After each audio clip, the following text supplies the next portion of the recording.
Yo, what's good, everybody? Yo, this here is breaking news, man. We got a real impromptu. Y'all are y'all are welcome to this here content. That's what it is when you part of the winning team, the Skinny Naughty.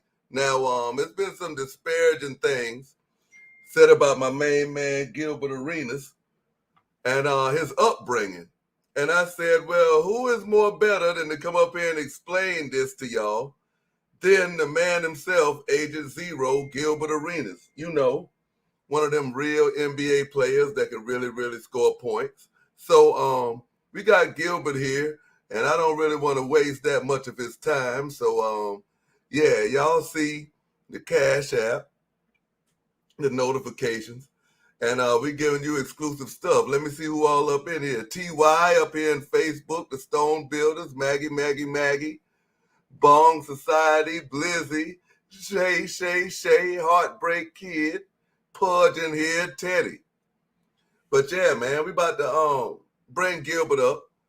And yeah, see, this here's the stuff that I be talking about, Bernard, or whatever your name is. So Gilbert Arenas, ladies and gentlemen. Gil. What's up, man? What's up, man? There's a lot of people up here, man.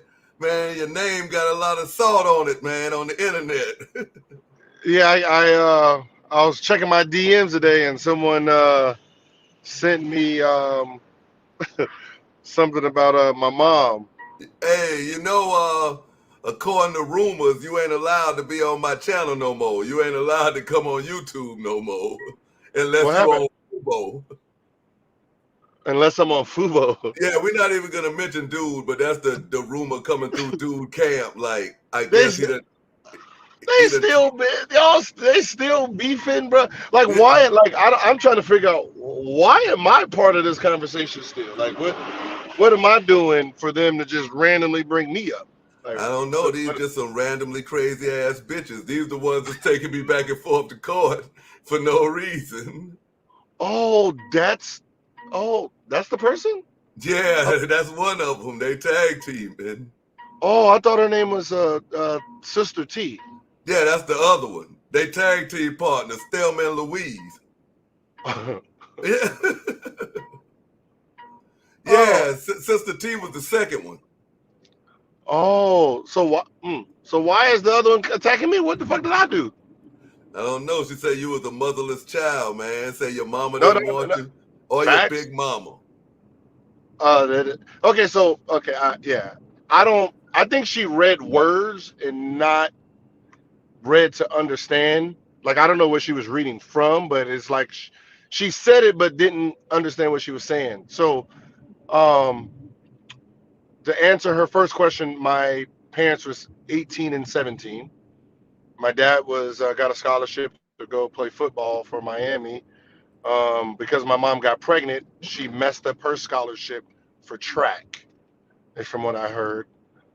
So while my dad was in college, she decided to move on with life. Um, so she dated a drug dealer by the name of Blue, neighborhood drug dealer. So she got addicted to drugs. So when my dad came back after his freshman year, he found um, he came to the house, was in a crack house, and she told him it's over. He found out she was with another nigga. He went back to college. Forgot about little old me. Uh, she ended up getting pregnant and having another son, which his name is Blue Junior. So that's your Um, stepbrother. yeah, my stepbrother. So I guess those two, Bonnie and Clydes, decided to um, move to Miami because that's where Blue was from. So while they were in Miami, because they were partying so much, we stayed at Blue's mother house. So it was my my stepbrother's grandma, not my grandma, that little nigga's grandma. Um, I'm drinking while mimosas during the day, Gil. mimosas, while while while they doing their partying and drugs and shit they were doing, Blue, the father, gets into a shootout with the cops and got killed. So I was 3 at the time. So he got killed, and I'm assuming grieving kicked in with my mom, but she never came back and got me from dude's mother's house. So they found her in a crack house, and so what the mother did was she called my father and asked him, did he want to be a father? She said, since her son's passed away, she doesn't trust, I guess my mother's name was Mary Frances. She didn't trust her to be a valuable mother because obviously she just left me. If he wants to come get me anytime when he's done with college or whenever he's done with the semester, come on. So my dad drove down. I guess we were in Overtown, wherever that is in Miami. Don't know. He came and got me, took me to his mother's house, which is my grandma. So I guess that's Big Mama. That was, so that's your big mama. So that's my big mama. Yeah, your grandmama, man. My grandma. Yeah. Like, your real grandmama. Yeah, my grandma. Like I don't even remember the other lady, to be honest. So my grandma raised me for the 4 years my dad was in college. So he just came back, in the summers or whenever he could, he'd come down and, spend time. But my grandma was raising me. I was the only kid there, 6 bedrooms. So, I was living like a king. So it was just 3 of us in there. It was me. Shit, 6 bedrooms. Shit, what? You 40, 37 years ago? Shit, damn right. Yeah. So it was my grandma, me, and her brother, which was his name was Junior. It was for they had the house when my dad was little, so they all the kids that was there, so everyone had their own bedroom. So my dad being fresh out of college, thinking he's hot shit, he got a new girlfriend. They want to go to be actors, so he did like some skits in Miami Vice. Okay. So he did some things in Miami Vice, and they said if you really want to take acting serious, come on down to California. So that's what that motherfucker decided to do. So when he came back to Tampa, decided he got his new girlfriend with her kids, and we're gonna hit the road. So he dragged me. He want to drag me with him? No, hell no. I'm living like a motherfucking king over there, bro. Like I'm living good, like I'm living with my grandma. So I'm the only grandson at this point. So I'm babied. So you basically like, we about to go where? Yeah. So we fish. You got to remember, I don't really know him either. Right. I don't know him either. So we're fishing we're fishing on the weekends. She lived your grandma next to. Let you know that's your daddy. You know what I'm saying? Y'all. Yeah. So he'll come back, but I don't really know him. Yeah. I know that's my pops. He comes in. He's in college or whatever that meant back then. But like the Arenases, and there's another family called the Halloways. We were like the main family in that area. I'm from Cuban, I'm Cuban descent, so majority Cubans. So my dad didn't want to be. He wanted to be on his own. He was like that step-headed child. Like he wanted to do shit his own way. He thought he was an actor. So we packed up and left. I guess somewhere during that time, him and his girlfriend get in a fight, whatever. I don't know, but I just know we ended up in Los Angeles by ourselves. No place to stay, no money. We're living at the parks. When my grandma found out that that I was living like that, she came down and picked me the fuck up and said. So that was basically your dad was like, shit, I ain't calling home for help. Me and you gonna figure this out. However we gonna do it, son. But your grandma was like, oh, well, you figure it out. Let me go get Gilbert. And that's exactly what happened. That she like a real grandma would. Yeah, from like the other siblings, like Gil ain't doing too well over there, right? So he came in, they came and got me. So so I was about 7. So I was only with him for a few months. I was only with him for a few months, and then she came and got me, and I lived with her for another 3 years. Um, And then your and dad then got everything together. once my dad got everything together, he flew me back out. She came just to make sure this nigga was on the up and up. Make sure the nigga had a job. Yeah. Make sure, I'm the first grandson, so I'm the one everyone cared for. That's why I was weird. Like, bad. See, that was actually a good shot. I didn't really speak much. Um, I wasn't really active like that yet. Um, Yeah, you um, told me something that I didn't know, that you was concentrating on football. yeah. So my one of my childhood friends is Mike Williams. Who played at USC, the receiver. Our grandmas, or I don't know if mine passed. I think his passed by now, but our families lived across the street from each other. Like that was my friend across the street. That was my friend. Um, so when I moved back here, I never went back. Never went back, never looked back. Um, my dad he was bodyguarding for Mike Tyson, Chuck Norris. Um, he was in Lionheart with Mm. Jean-Claude Van Damme. Um, so I grew up around actors. That was what they were pushing me to be. Denzel, um, the Prince, which that story loops back around, but the Prince, he was bodyguarding for the Prince of Saudi Arabia at the time. Um, so we escalated from like it was really high mid class. No motherfucking cheese line and playing niggas and barefooted and shit like that. Yeah. Once That you was got back about with your daddy, he was good. yeah, he was good. He Yeah. like he really got his shit together, by the time I got back. So um like to this day, my friends all thrive. Like there ain't none in jail, none dead. I mean, one died in high school, um, heart attack. He dunked the ball for the first time. So he's been saying he dunked the ball since we were freshmen, Right. but none of us ever seen it.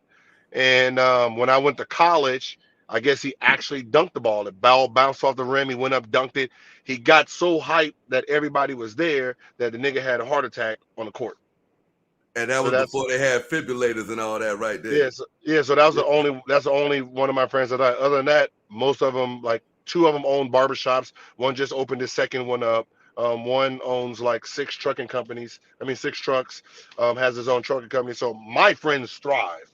Like, I didn't have bad friends. Like, I went to school with T and Tamira, Brandy and Ray J, um,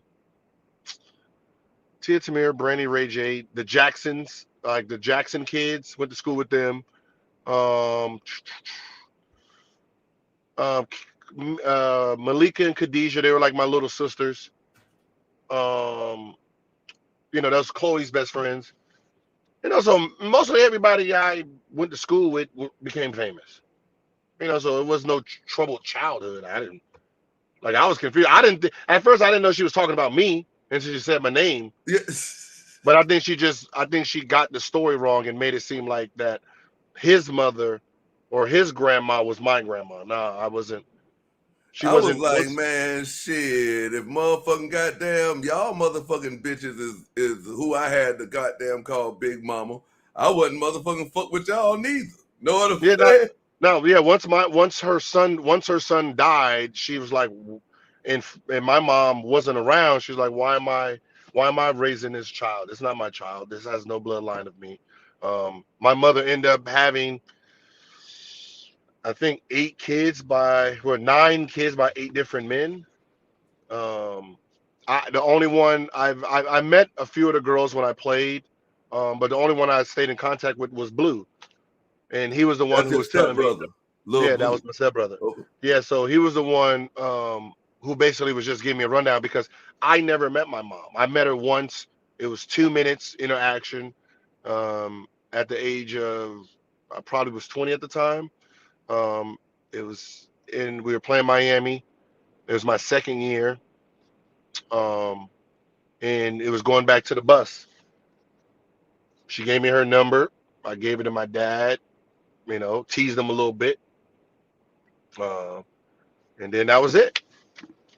That was it. I mean, I I I didn't have no relationship with her. Didn't know nothing about her. Never asked about her. My grandma did a great job. My friends' moms did great jobs. They were there. So And your all my dad did friends. a great job, because I was going to Yeah. ask you, was your dad, even though, I mean, back in them times, I could kind of picture your dad, because like back in them times, he was young and he was like, shit, I'm going to be a dad. Know what I'm saying? So I'm going to get my son, not knowing that, you know what I mean? Like, this ain't he basically like, however I'm living, my son going to be living, but I'm going to be a daddy. But Hmm. he got help. Then when he got his stuff together, do you see a lot of the way that you parent and be a father through the way he came and got you when you was 10? Because I don't know most fathers back then in them years at that age that could have did that, bro. Yeah. I mean, I don't even know if is he. I don't even think he's 60 yet. Nah, he So not. yeah. So he was raising me. He was still a young man. Because And you got to from his. think, you told me he graduated at 18. Yeah. So So he had to he's be like 21 when when he at came and the got me the oldest. first time. Yeah, yeah. So he's a 21-year-old, fresh out of college, want to be an actor, broke up with his girlfriend, and like he got you all the way across the nation. Like you in Hmm. California, his mom is in Florida. Hmm. So he's like, And yo, I so. don't want to worry my mom because I made this son. I'm gonna be Mhm. his daddy. And your grandma had to hear and come get you and be like, yo, son, it's Mhm. gonna be all right. I got him till you get on your feet. Yeah, he didn't. It's like he was one of those dudes that didn't want help from his siblings. He wanted to make it on his own and say, I did it because everyone, his whole supporting cast is there. But once he broke his leg and his football dream wasn't it, he's like, fuck that. I'm gonna be famous, and fuck this bumpkin Tampa shit. I'm leaving. He was that kid. Um, but I think my whole surrounding. You got to remember, out of my 5 friends, 2 of them parents are still together. So every weekend you got to remember it's still a mix. My friends are all they're it's a mixture. We got a black, we got Hawaiian in black, we got Samoan in black, we got Mexican in black. You know what I mean? And And that's you my got Ray five J friends. and Brandy parents Reggie, together. yeah, you got so all the people I grew up with, they had families. Then you had a few dudes, a few of my friends that had single mothers. I had a single father, so we all connected because the mother was, his mother was a mother to me. My father was a father to them. So we didn't lack nothing.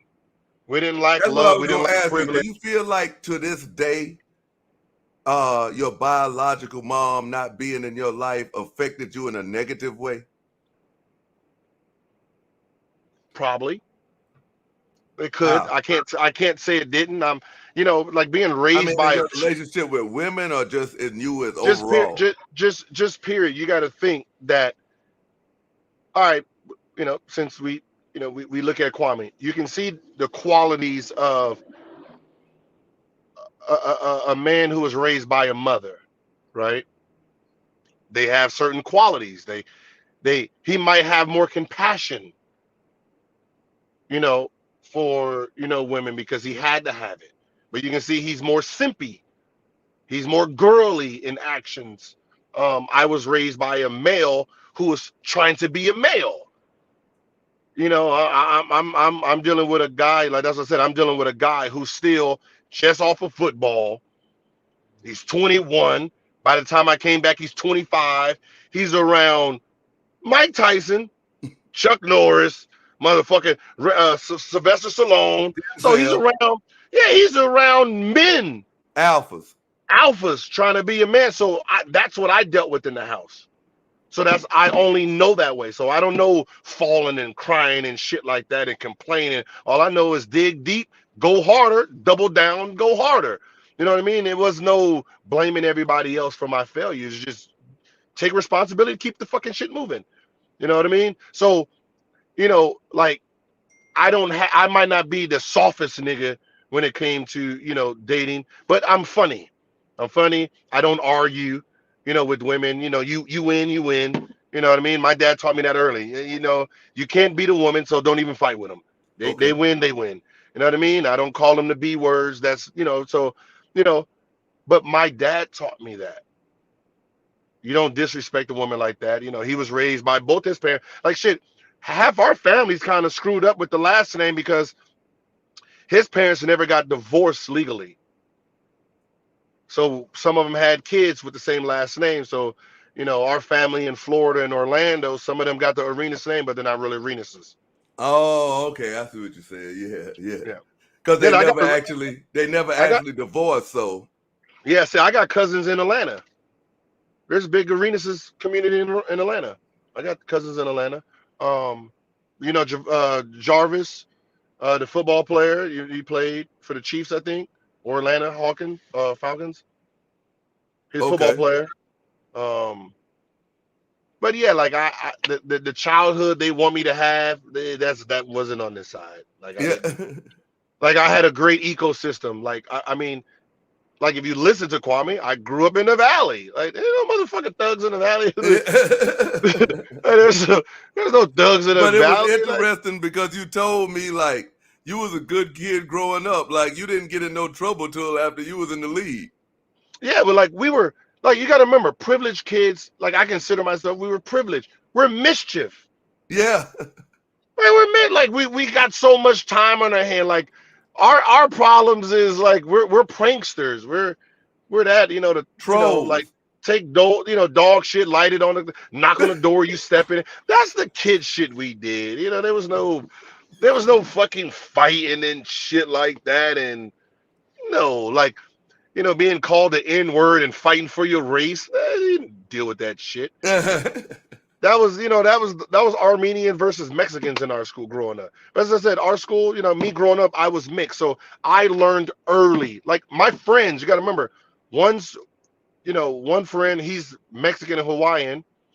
So his parents cooked for everyone every Saturday. Okay. So, you know, we go over to his house, you know, we're learning about Hawaiian food, Mexican food.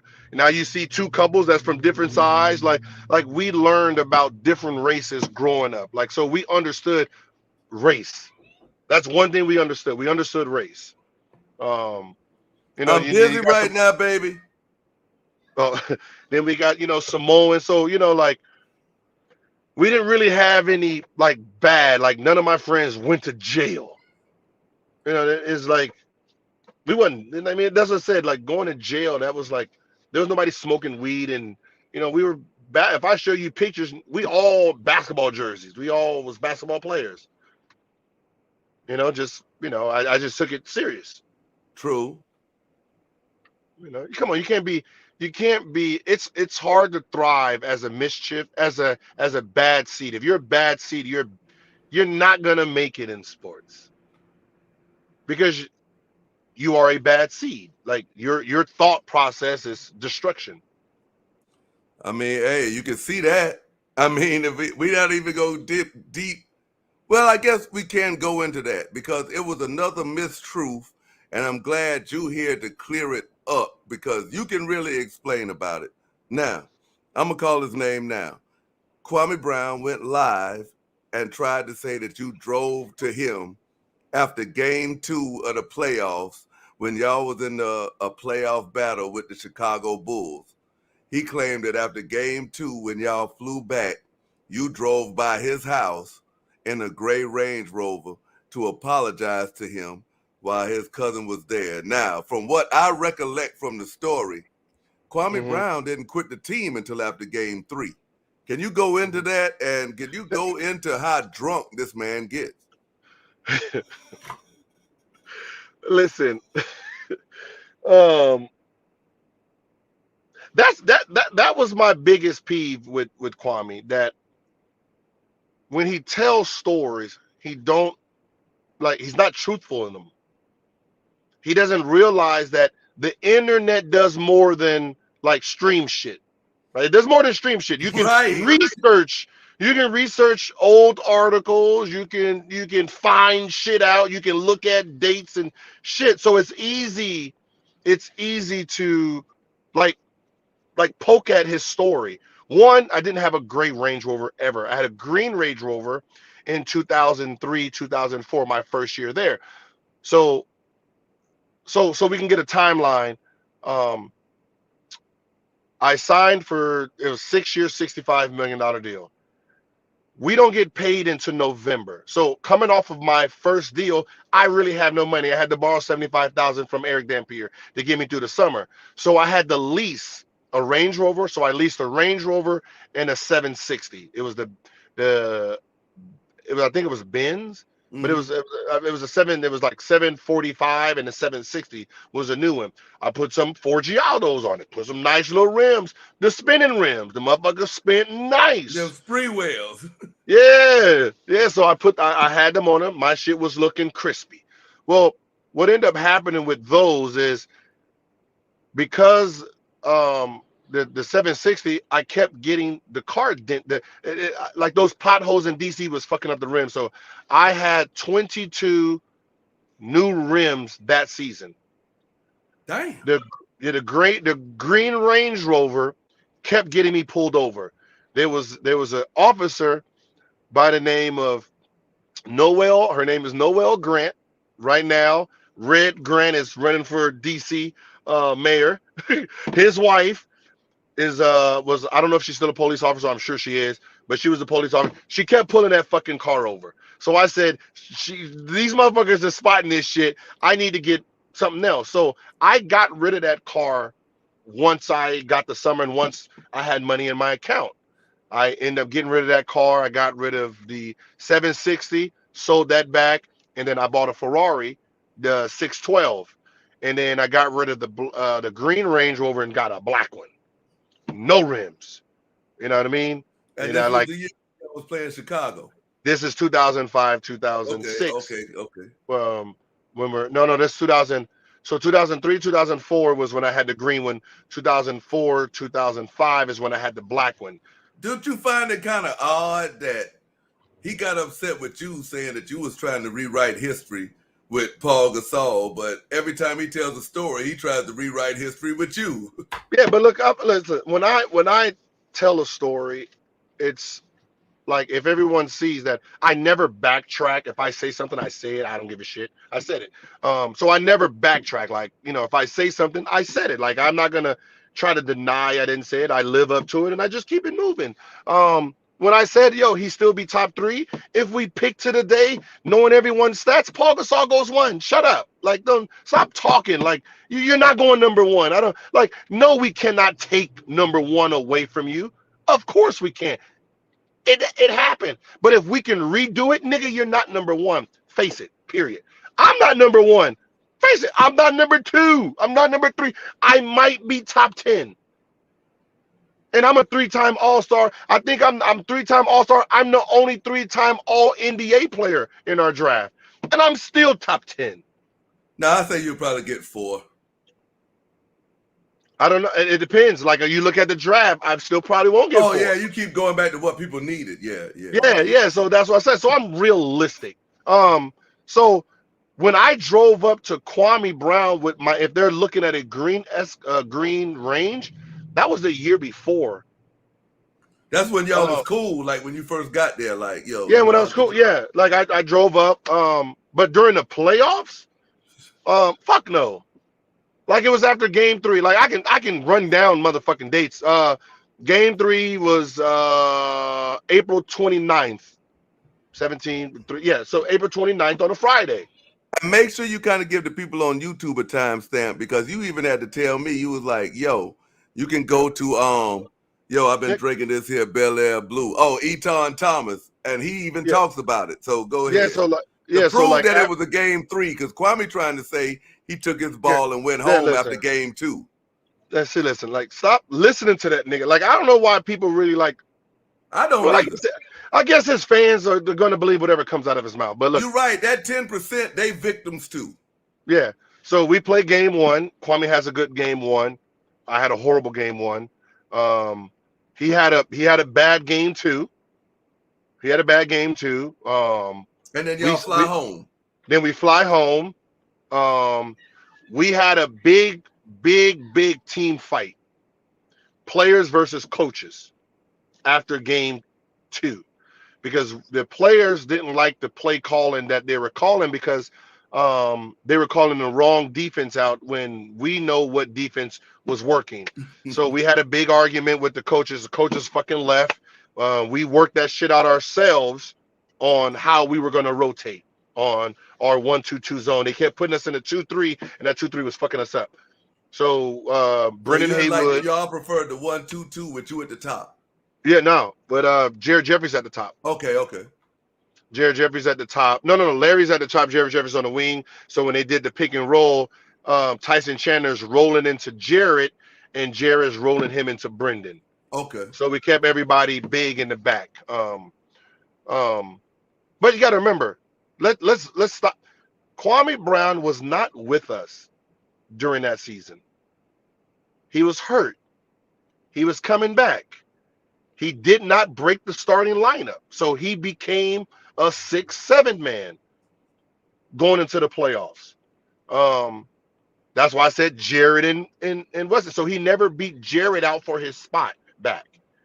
He never won his spot back. So after game 2, we come back home. That the rest of that season, Kwame Brown was getting booed at home. So naturally, if you think about what I'm saying, think about how Ben Simmons acted when he got booed. Think about Russell Westbrook when he was getting booed.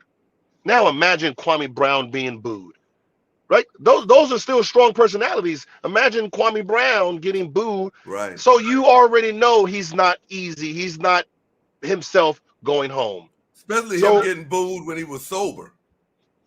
yeah. That's it. So Eton gets subbed in first. Eton hits 3-4 baskets. At this point in time, Eton and Kwame are fighting for the same minutes. So if Eton played, Kwame didn't play. If Kwame played, Eton didn't play. You can look at our stat sheet. If Eton had 30-something minutes, Kwame didn't have it. If Kwame had it, Eton. So that was the 5-man coming off the bench. Because you got to remember, me, Antoine, and Larry are playing 38 to 42 minutes. Dang. So there's no time with Antoine coming off that bench. So the 4-man position. So basically, Brendan, Jared, Kwame, and Eton was fighting for those minutes. Those 4 guys was fighting for those minutes. So so game 3 comes, we blow them out. Kwame only plays 3 minutes. Eton plays the minutes. Eton has 20 points coming off the bench. Fucking best game. We win by 20. Sourpuss over there is mad. But understandably, I remember the first question. It was like, hey, you didn't really get no time, blah, blah, blah. He automatically attacks me. He attacks me saying, well, so you hear him attacking you while you doing your interview. Yeah, you can hear him. We're trying to celebrate. You hear him over there talking about, if they pass me the ball, or what is sorry about? Like he said something, and like I can hear him just over there, and I get angry because we just won. Fuck all that bullshit you're talking about over there. Like we won. We won, and you over there with that bullshit. So I said, flat out, you can go to Eton's video. This ain't like. I said it right then. We better without that motherfucker in the game. We're better without him in the game. Like, period. I'm tired of hearing him cry and complain. That was the quote of Washington right there for that game. That was the quote. Gilbert Arenas says we better without Kwame Brown. We better without Kwame Brown. So Kwame Brown, he takes his ball and goes home after game 3. No. He still could be. He responds. Okay. Nigga, he responds and says, well, if they responded and said that I want to fight Gilbert. No, if he gives me the ball If he gives me the ball, then I'll be much better. And then that's when I responded and said, well, every time I gave that motherfucker the ball, he didn't do shit with it. Right? And I said, I don't want to talk about that motherfucker no more. We won. So he finishes the interview. He gets the fuck out of there. Right? Well, we all know what we do when we go home and we rehearse what we should have did. Yeah, like you probably was thinking to himself, man, I should have just reached over there and slapped the shit out of that motherfucker. Yes, yes. And we all do it, right? We pretend that we pretend the outcome was different. Pretend life. So, he goes home, gets drunk. But it's Friday night. We all fuck around and went partied and got drunk probably. It's Friday night, the 29th. It fell on the 29th. Everybody can see it. Saturday we have practice. Kwame didn't show up. Now, this is where his story, you will see where he just lies. We have practice at 11 o'clock on Saturday. Kwame doesn't show up to practice at 11 o'clock. They said I came to his house in the morning. Nigga, we don't know you're missing until 11 o'clock when we're having practice. They call you. You said you were sick. I don't give a fuck. I mean, we do our little practice. We finish practice 1 o'clock. I guess the coach, Ernie, and all of them went to go talk to Kwame, which they said he was drunk still or again. So he was drunk at night, drunk during when they got to, and then I get wind of he was gonna slap me in the paper. Gotta remember. So the paper drove out to his house and did an interview too. Fuck no, they just call him. Oh, they call. But see, you gotta remember how paper works. You gotta remember this is Saturday. So the paper they write the article. This is not the internet that we have today. They ain't no TMZ and all that. That was created there. So whatever stories you getting on Saturday, you're publishing it for Sunday. So whatever he told the paper, so the paper wrote the paper, he talked to them. They called me for a comment. And the comment was Kwame Brown said he was gonna, he didn't want to come to practice because he was gonna slap you. And I said, well, he called me, he called my phone and said it was misconstrued. It was a misunderstanding. They got it wrong. Right? I didn't drive over to fucking Kwame Brown house. Kwame Brown called me. Now, I wouldn't have never told that story because in his version, I seem like a king. And the reason I seem like a king is you drunk, you and your cousin, and you said I came over there. I told the coach that you said I told the coach that bench this motherfucker. I don't want him to play. So that means you mad at me. I done publicly embarrassed you in the locker room in front of the media in the what's name. And you said I drove to your house by myself.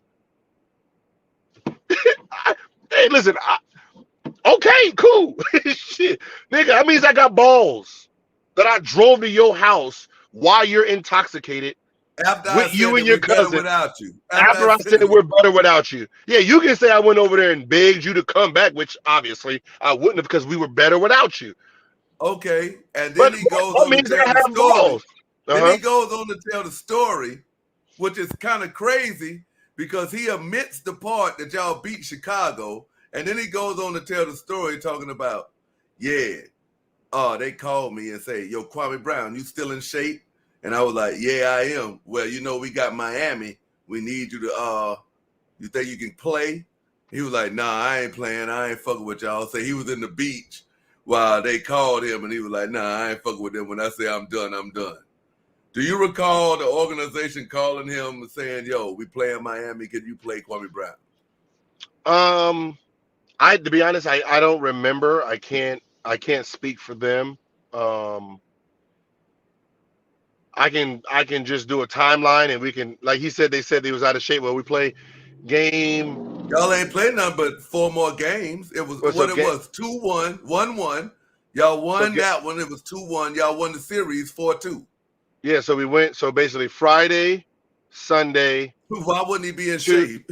So Tuesday, Thursday. So that means our first game in Miami would have been Saturday.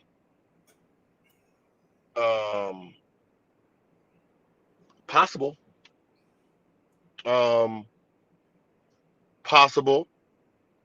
But I think he's misleading with this. This is the mislead. They probably did. You know what? They probably did call Kwame to see if he wanted to come back. And I think Kwame rejects it. The reason Kwame rejects it is not because he's sick of these motherfuckers and all. No, he rejects it because he's going against Shaq. He hasn't. No. Kwame I guarded know Shaq. like that, but you said he don't want to get hurt because he's No. Kwame guarded Shaq well. Like that. We would have needed Kwame in that series, but Shaq only played 2 games. Shaq didn't play in Washington. He only played 2 games. Shaq, we only played once they against went Shaq up 2-0, Shaq sat down and chilled. Shaq shut that shit down. The reason Kwame denied coming back was this. He just missed his series. If you listen to him talk, he made it seem like he was killing in the playoffs. So that means in his brain and in his agent's brain, he did enough for his contract. So you think he did enough for his basically, contract? his agent saying, "Shut it on down. I got you. Shut it on down. I got you. Yeah. We don't want you to go against Shaq and Alonzo Mourning and playing against them. You haven't played in a week. You're out of rhythm. That can bring your stock down. So don't do what Ben Simmons do. Just don't. Don't fuck it. Don't fuck up the money. Don't fuck up the money. And that's what I think he did. Let me ask you about Ben Simmons, because on your show, you are critical of protecting the player, and you protect the player, and you're real critical on the coaches and the organization and the GMs. With this Ben Simmons thing. Now, Ben Simmons claimed he tweaked his back and he couldn't come out for the last game. How do you take this here from a player's perspective? Because a lot of people said that you stole money from the Wizards when, I mean, you signed the contract, you did what you did, and you went to play for Orlando. But now a lot of people are saying that Ben Simmons is stealing money. Like he's healthy, he don't want to play, he's hiding behind mental. How do you feel? Do you feel the same about Ben Simmons now as when you defended him when he was in Philadelphia? Yes. Okay, so me and Ben Simmons this summer had a long talk. I talked with him and his father, right? And he asked me while this all was going on. So I talked to Elton Brand and I talked to Ben Simmons. So I'm the bridge between the two of them. Okay, that's cool. So I'm the actual bridge. So I'm talking to both sides. And you know, Ben Simmons asked me, what would you do? And I said, what is the issues? Is the issues the crowd? No, no. Boo, who cares about getting booed? It was more that my leaders threw me under the bus. Like my job is to get them the ball. My job is to get Embiid the ball. My job is to get Curry the ball. My job is to get Tobias the ball. Why they blaming me for missing shots? My job is not to shoot. My job is to get y'all the ball, rebound, and to fucking defend. Stop everybody. That's what I did. Yes, I had a bad shooting. I was scared of shooting, but that has stopped me from going out there stopping Trae Young. They don't give me no credit for stopping Trae Young. We lose the series, they blame me. Why? I don't say nothing bad about them. I understood that, right? You had a bad series. You owned up to it. You're working on your offense. So I tell Elton Brand, I said, all right, E, what is the benefit of bringing him back if you don't want him? Like, what do you think is going to happen? You put him, like, if you told the world and all your employees and all the restaurant that your food sucks like shit. Your food, your cook, you suck. You ain't worth shit. I'm going to fire you when I find somebody to replace you. Are you going to trust that motherfucker to make you a nice meal? Would you trust that meal? No. Why would you trust Ben Simmons to play the game the right way? Like, you want him to go out there to get his value up so you can get rid of him? Why?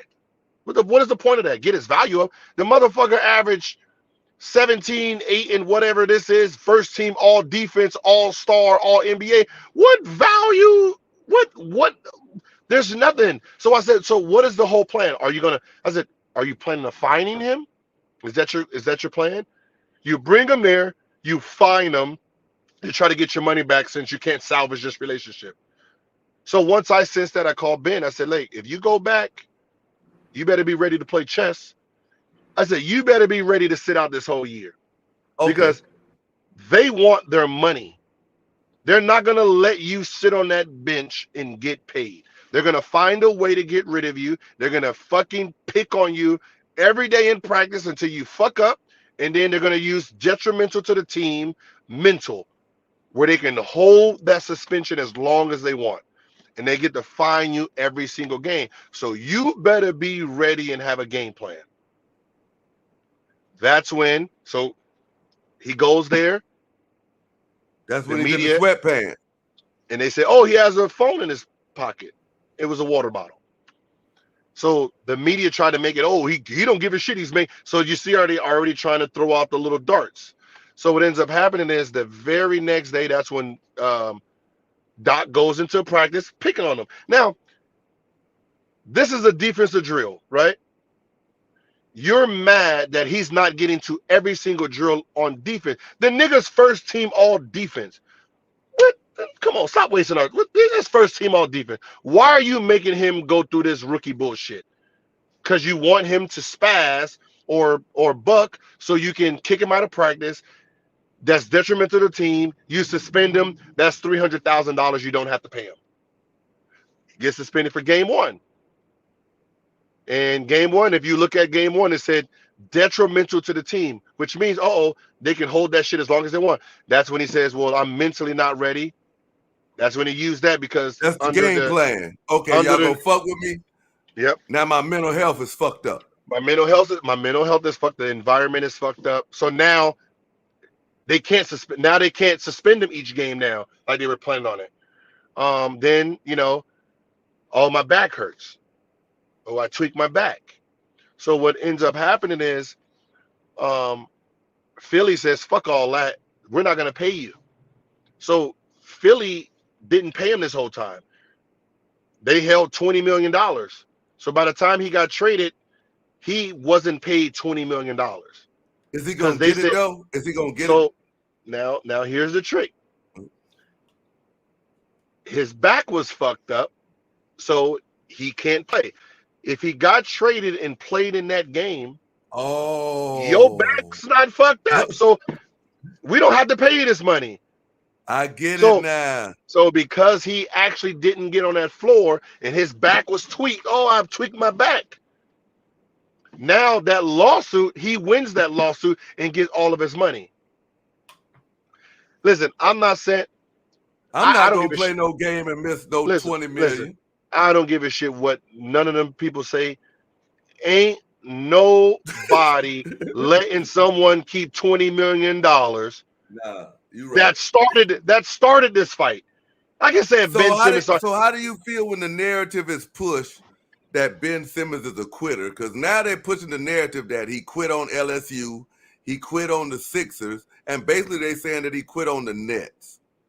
And I like the same thing I told him. I said, listen, you've done heard worse all year.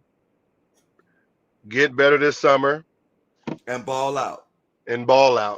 I said, you're 25 years old, man. They're going to move on to a whole nother story. Some Zion news is going to happen. He's going to want a trade. He's going to want an extension. Like, they ain't going to talk about you again until the season starts, and then boom. You know what I mean? So I said, just get your back ready. Get into the summer. How do you see him as a player, though, Gil? I mean, I know you take up for all the players. So, I mean, it's kind of a crazy question asking you, but how do you feel like he should be more of a point forward like Scotty, or do you like But that's him what at he is. the But that's at the what he point? technically is. But that's what he Okay. technically is. See, okay, now here's the illusion that everyone, like when people say, "Oh, Ben is mentally soft," right? And I say, "Wait, hold on. I want you to really think about what you're saying." Gary Payton, defensive player. Rodman, defensive player. Pippen, Jordan, Gary Payton, Mm, Ben Wallace, Rasheed Wallace, Meta World Peace, Kobe right. Bryant, right? Trevor Ariza. Every defensive player that you ever named, you cannot say they're soft because they take the challenge. So Ben Simmons is a first team all defensive player 2 years straight, which means he goes into the game saying, I want him. I want Trey Young. I want Steph Curry. I want LeBron. I want Katie. I want to shut these motherfuckers down. That's his mentality. Offensively, he's no different than what Rondo was, what Jason Kidd was. His job is, listen, I'm gonna pass the ball. I'm going to defend the shit out of these motherfuckers. If I score, I score. But if a man like him misses 3-4 shots, he don't want to shoot no more. Yeah.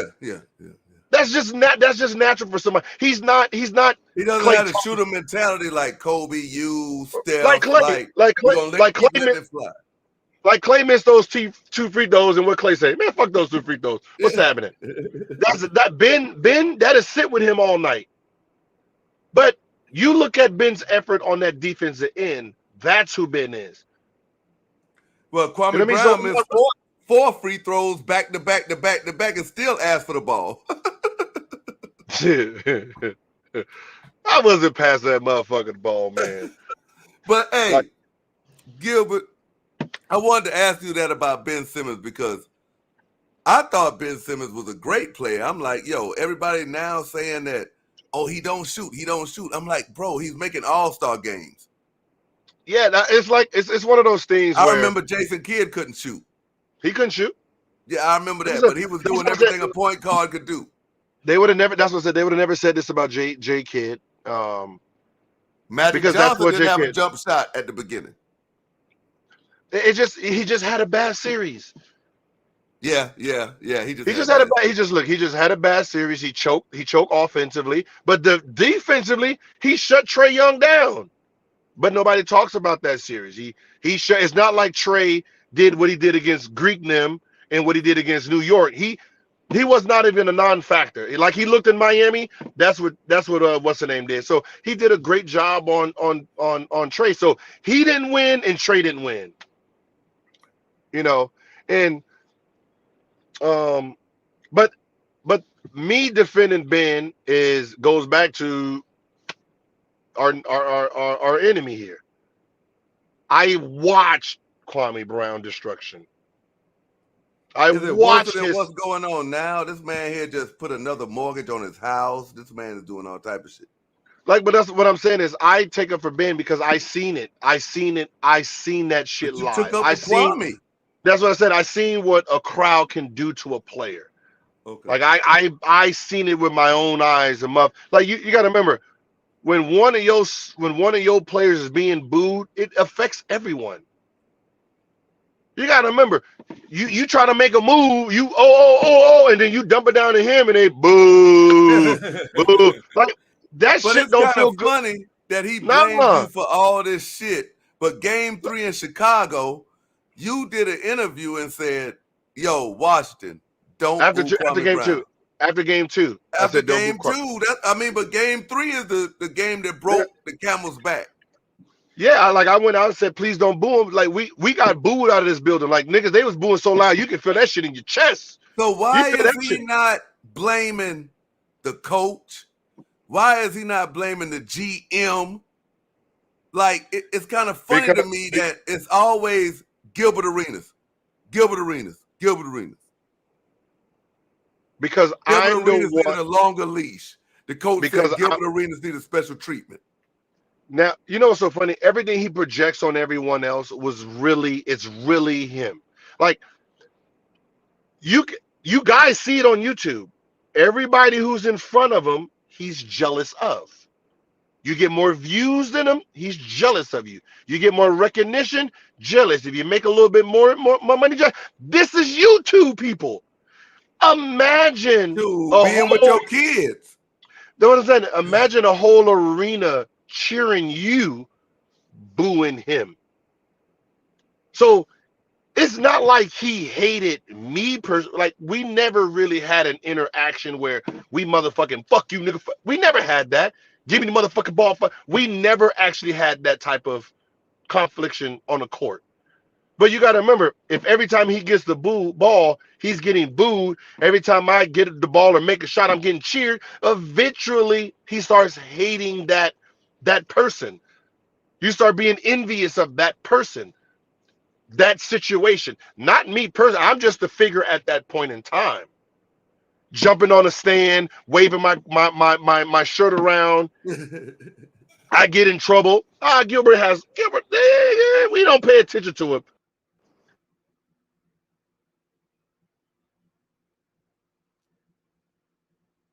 You blacking out. Yeah. Okay, And you somebody back. hit me on the face. Like, why y'all ain't saying shit to him? You know what I mean? Like, well, like, it's like he was mad that I didn't get penalized for the things I was doing. But you was the face. That's what he wanted to be. Let's address one more thing, and then I'm gonna ask you a basketball question, and then I know I'm taking up your time. But the one more thing that I wanted to ask you is with Kwame Brown, he's always talking about Gilbert this, Gilbert that. Gilbert needed a special, they gave Gilbert more of a leash. Before you came there, Kwame Brown was the face. No. Jerry Stackhouse. Well, Michael Jordan was the face. Yes.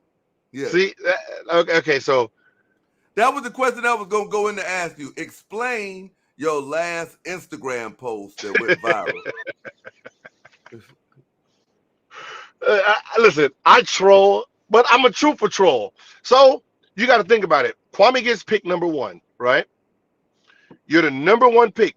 He signs a big. People don't understand this. When you say someone gets in their fucking way, they get in their way. So when Kwame goes around talking this dumb shit that he talking, yeah, you know, all these niggas do is go to the strip club. Nigga, that's all you did was go to the fucking strip club in the club. Like, god damn, like that's all you did was sitting in the strip club in the club. Every time somebody sees you on Instagram, you talking about turning up. Because that's all you did was turn up. So he gets picked number 1. Jordan steps down. Ain't no Kwame Brown name. Like, I had to Google. To be honest, I'm not trying to be funny or nothing. After the first couple months, I didn't remember nobody. There was no Kwame Brown. It was all Michael Jordan. All-star games, rookie all-star games, Kwame didn't make that. Sophomore all-star game, Kwame didn't make that because Kwame was on a veteran team. Right. Kwame was on Jordan, Oakley. I think Rip Hamilton got some playing time. Yeah, Rip was Rip. Yeah, Rip was there. Yeah. Jerry Stackhouse was there. Larry Hughes. Yeah, Chris Whitney. Yeah. They was trying to win. Tyrone Lue. Yeah, so they had a veteran team, so Kwame wasn't playing. So Kwame's first real breakout was going to be my first year there. Oh, so, after the Jordan era, Kwame was basically thinking, this going to be face. Me. Not knowing the owner was like, shit, I got my eye on this cat, Gilbert Arenas in Golden State. I think he going to be my guy.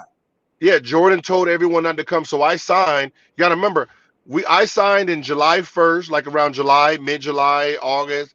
I went to DC early just to get familiar with the guys. So I called Larry. Larry called like Stackhouse and a bunch of those guys, and we all came and we was playing with each other. Kwame wasn't there though. Kwame was wherever he was working out. I don't know. We don't know.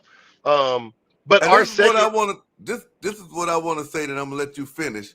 because I'm not talking about Kwame Brown after this. Because Kwame Brown likes to say, oh, these dudes here be liking the backdoor women and this and that, and they always like to talk about what's going on with women. Now, the first time you ever got on my show and you spoke to Kwame Brown, the first time, wasn't Kwame Brown the one bringing up Chris Whitney and all these here other people's women? Yes. So if Like, he was listen, doing that now, I'm pretty sure even when he was in the league, if he get mad, he'll try to motherfucker throw some shit up. Like, come on, bro. That's the weird thing. You gotta remember. So Kwame gets hurt going into his second year, or our second year together. So going into his fourth year, he's not around. He's not around. Like we don't like Kwame didn't have friends. He didn't hang out with us. Like he was hurt. We was bonding. We were a group. We go out to the club together. We go out. Like he already felt jealous. You gotta remember. Oh, he hurt. And now No. everybody like, yo, Gil the man, like Gil here. Yeah, like we I go get out and there. party with Gil. You gotta remember, I'm $10 million. Antoine is off a max deal, so he's $15-20 million. Larry got 5. So money wise, if you look how he looks now with money versus you guys, imagine in the NBA. Yeah, you getting 3 million, but the nigga who's the same age getting 10. And got drafted in the second round. You don't want to be around him. He don't want to be around me. We go to the club, niggas like, oh shit, GA here. Nigga, Kwame, what your bum ass doing here? He don't want to hear that shit. So he don't go to the clubs with us. That nigga's international night. He's there with the white and the mixed crowd. He wasn't there. Night. No, he wasn't with hip hop night. Kwame was international night. Like I'm sure you done caught him with a few white women in his last year. That was his thing. You gotta remember, black people booed the fuck out of Kwame Brown. That nigga didn't like black people. He didn't like black people.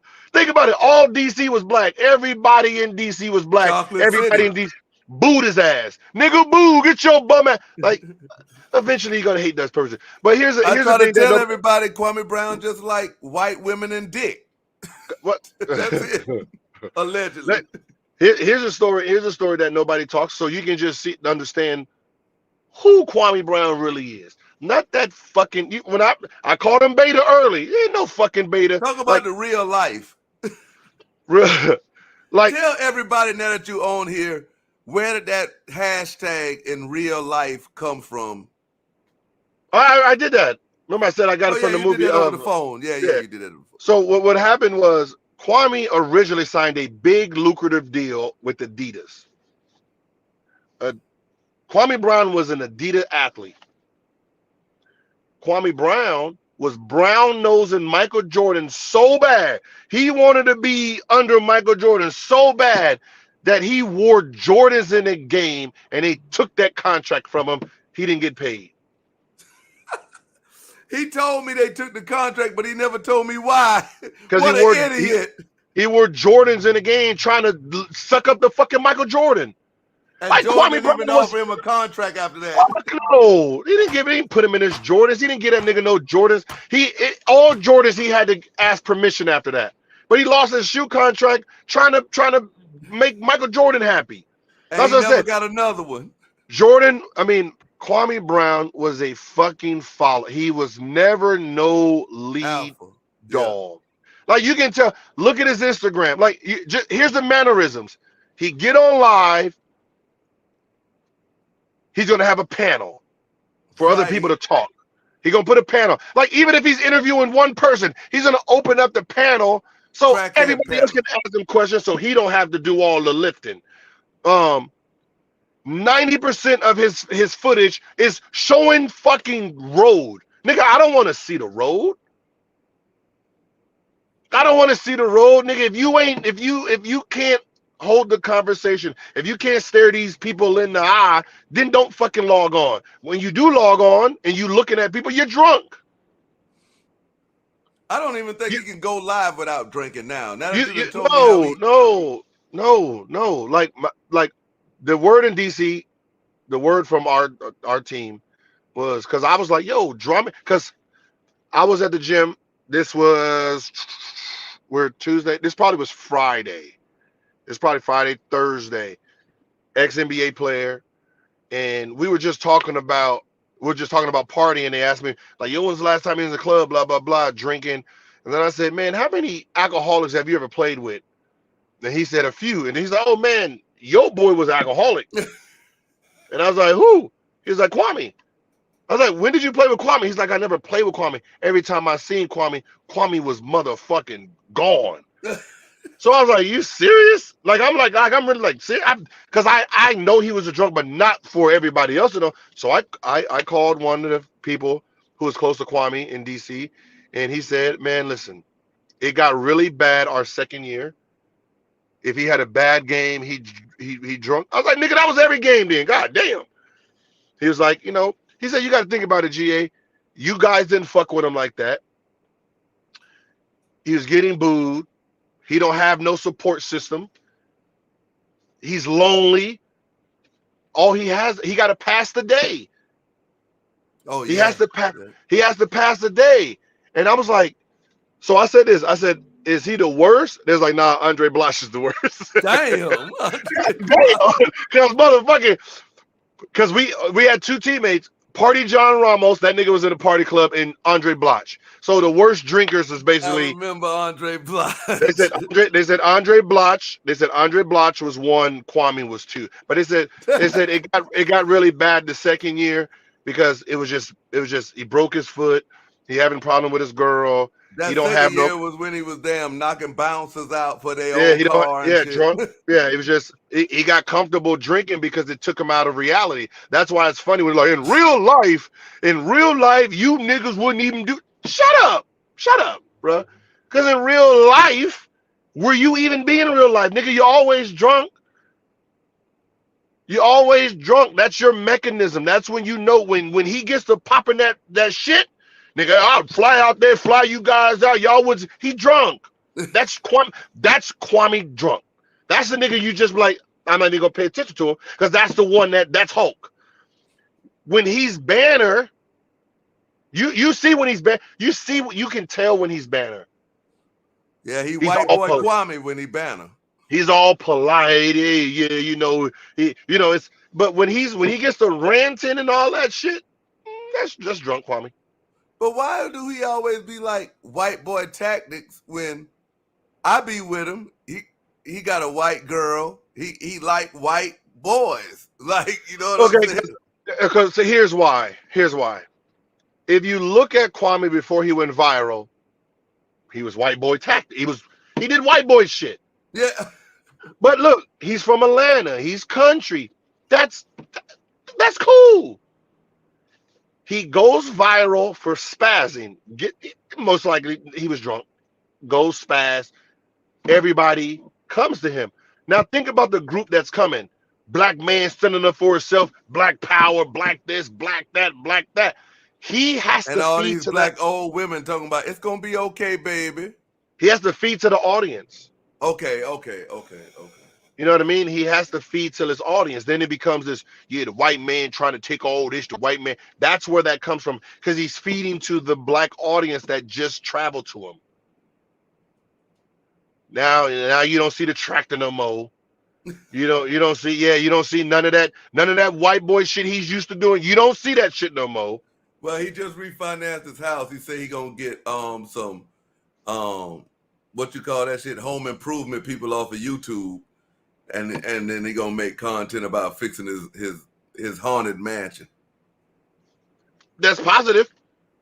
It is because the shit he's trying to do, it ain't gonna work no more. Like you're not gonna go viral doing the same thing twice. Like when you go viral, you have content. The thing is, you didn't know you were gonna get those people. Like because I'm coming on YouTube. I've been studying everybody's algorithm and numbers and what certain accounts supposed to do, like the time and all of this. Like he is not an algorithm. He ain't been in the algorithm for I think 10 months. He's not even a topic. He's not even a trending topic.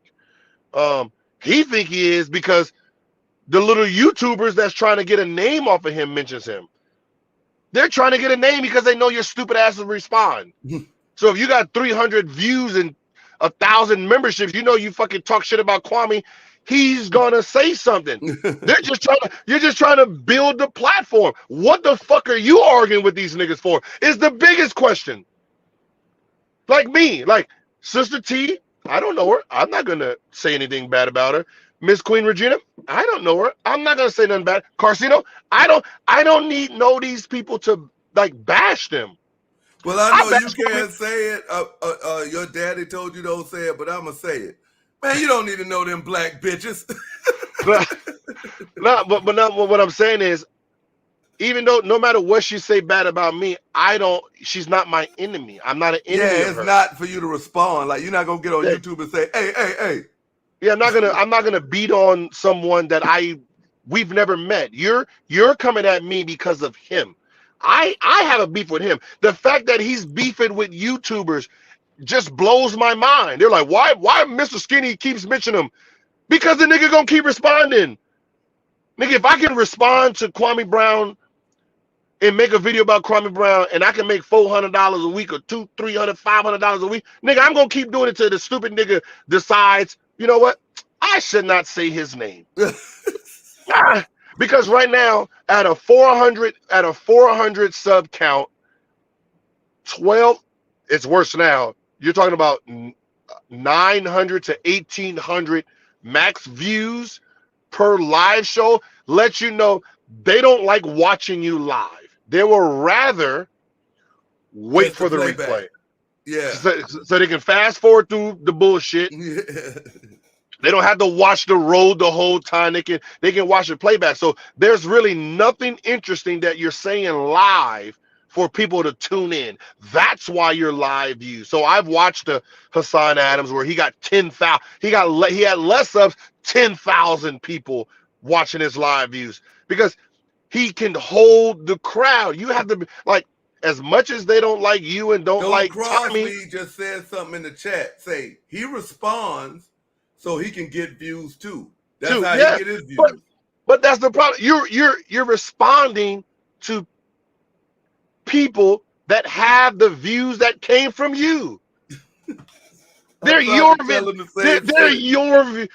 views. That's why if he has not noticed yet, when you all go live, his traffic slows down. But if none of you are on and it's just him, his numbers don't shoot. Like, so if he's on and he has 1,600 and you got 6 and Tommy had like 11, 12, 2,000, if you two are not on, his shit don't jump to 4,000. Those are the people who just realize, we'll rather listen to Mr. Skinny live and Tommy live because they entertain. People don't even watch that nigga. But like it's like some people just want to hear the entertainment. Like, you know, some people don't pick sides. Some people like both. Yeah. The fact that most are just picking sides, fuck a side. Who is the funnier one that day? Who can give me the jokes that day? If this is supposed to be entertainment, if we're doing this for views, get your fucking game up. Like entertain, motherfucker. We here. You want people to do what they do. Entertain us. If not, go positive. If not, like, yo, nigga, fly. He's not gonna go positive. We already see what happens when he go positive.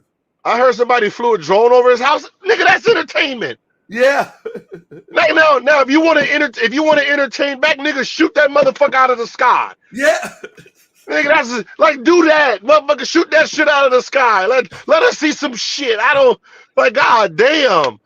Not, oh man, you done flew it. That's you better what I not be trying to say, man. Like, yo, quit talking all that shit, man. You talking about, yeah, you got my phone number. We can meet up. You got to sign a disclosure agreement saying that I ain't. I'm like, nigga, let's just meet up and fight on YouTube. Listen. And this is just real shit. And this is why whenever he's on a panel and he be having them people up there and they be talking about real men.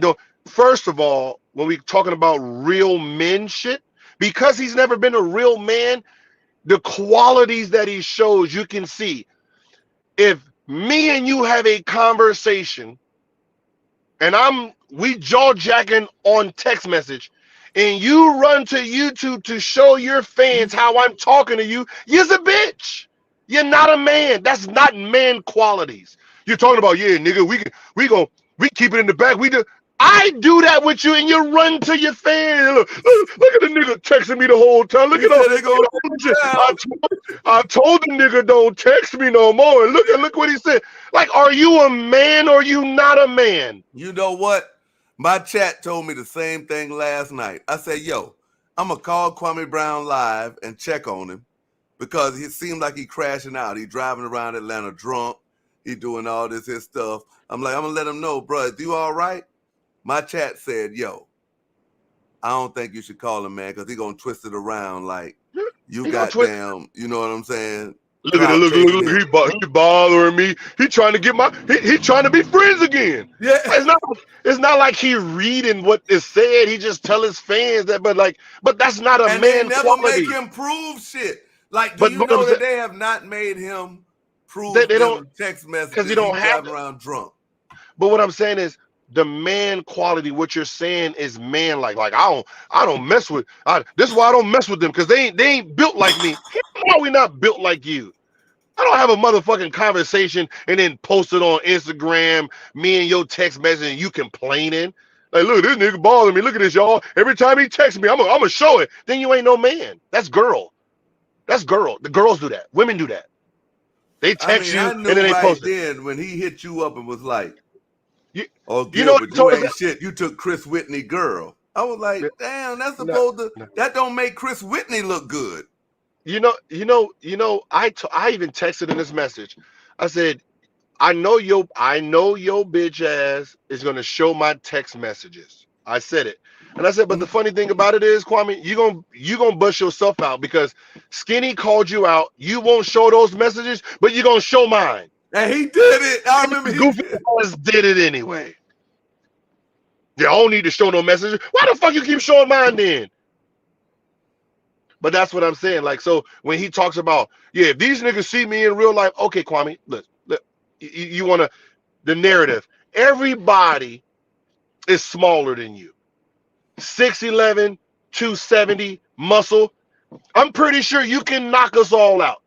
Kudos to you. We gonna pop you. Like, you think if we show up, nigga, 5'5", 5'6", 110 pounds, you think these niggas go Kwame Brown was bragging about having a gun to go meet a 5 foot. Cause he's scary. Knowing damn well he can choke the shit out of that nigga, but he know that little nigga gonna have a gun. Yeah. That's what I'm saying. You the big nigga, but every video you do, you got guns, shooting guns. What you think? Like, yeah, y'all come by yourself. You always want to show up with other niggas. That ain't no man. Other niggas. You got nigga, shit. Everybody ain't built like Green Giant, nigga.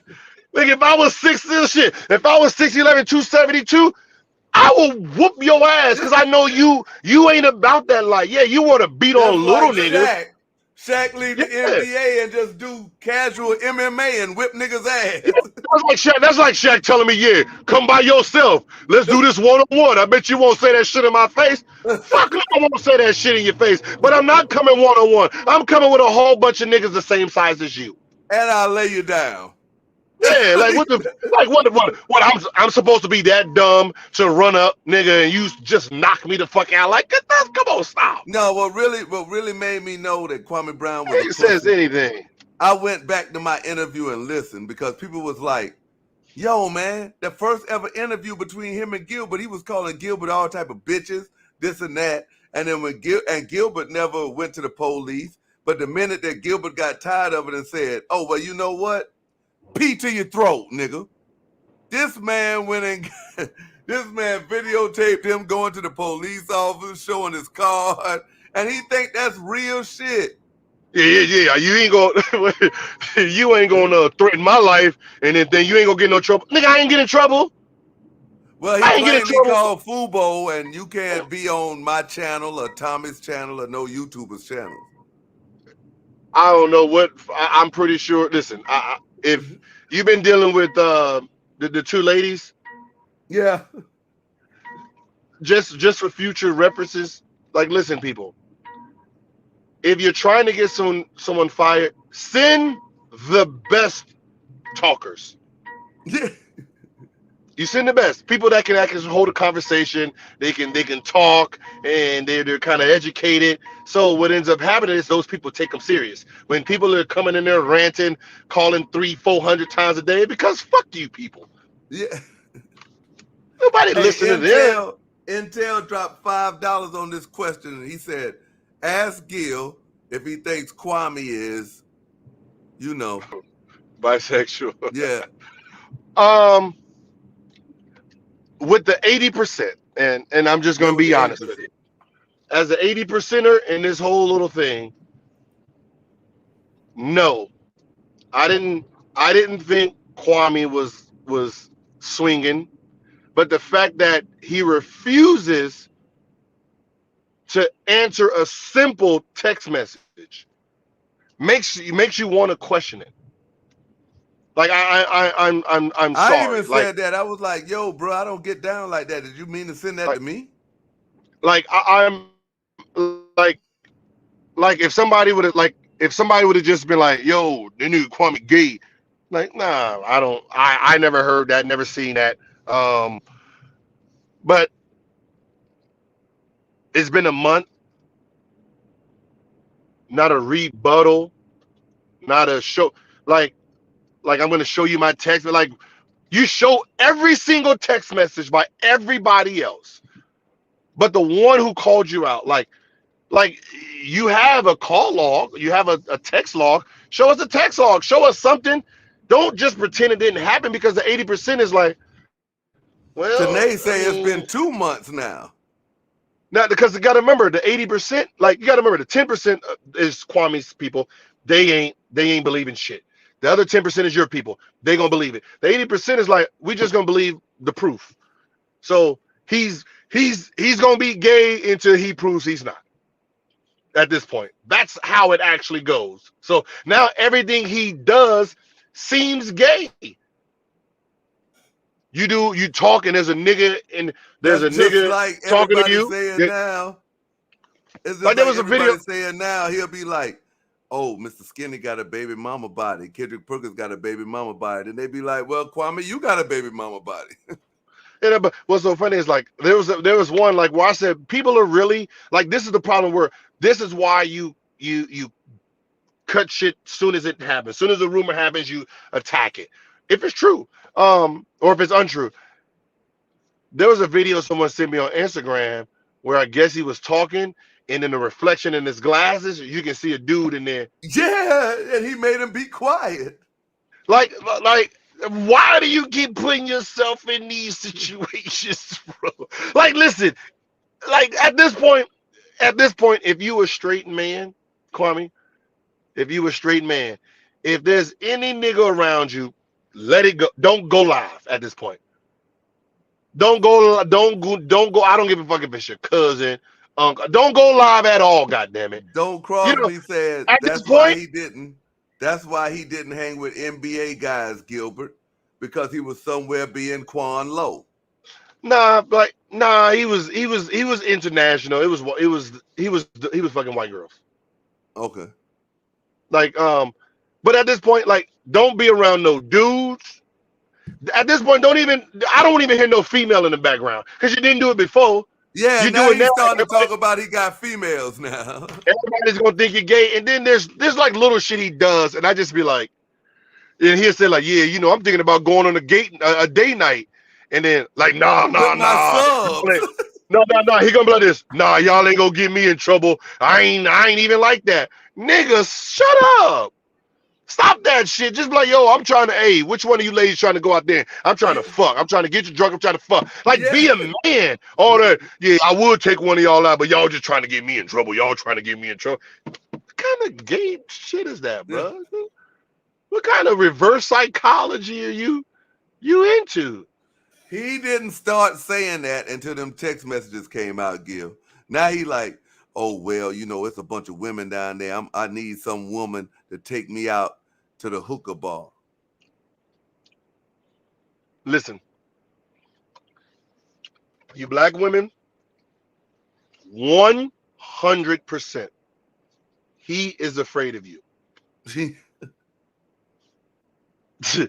He's afraid of you. Unless you're a docile black female, he ain't fucking with you like that. You're too outspoken for somebody like Kwame Brown.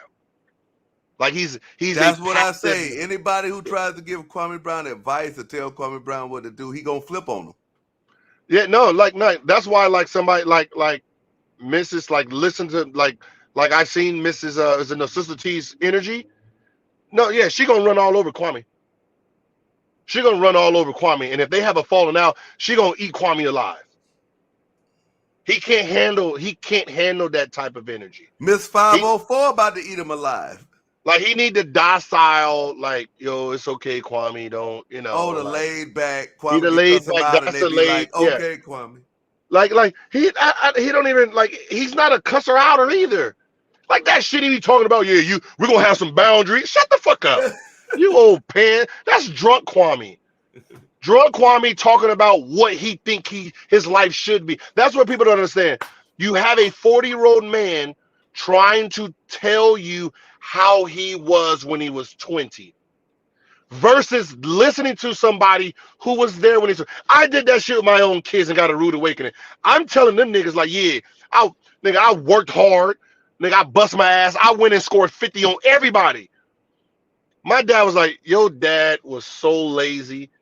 He barely played hard. And I'm sitting there like, wait, what? I was out there killing them folks. He said, yeah, when the competition was up to level, when you played against sorry players, you didn't even play hard. So why are you telling these kids? I ain't thought about that. But you gotta remember, in our minds, we're better than what we were. Right. And that's why that does make sense, because you basically like, oh shit, I'm going up against Smush Parker tonight. I'm gonna save it. Next night, I'm going up against Vince Carter. But if we go back, like when you hear like Shaq and them, listen to how they talk. Like, these niggas is pansies, they pansy this, that. You was a pansy. You got embarrassed that Kobe told you to get your fat ass in the gym. You got upset and slapped him because you was insecure about it. That was you, pansy man, trying to get him traded. But that's what I'm saying. We're talking with an older thought process about who we were when we were younger. Same here. Trying to rewrite who he was. You wasn't alpha. You're not alpha now. What you are is you're better. At least Shaq at one time was the alpha. No, Shaq was alpha until Kobe came.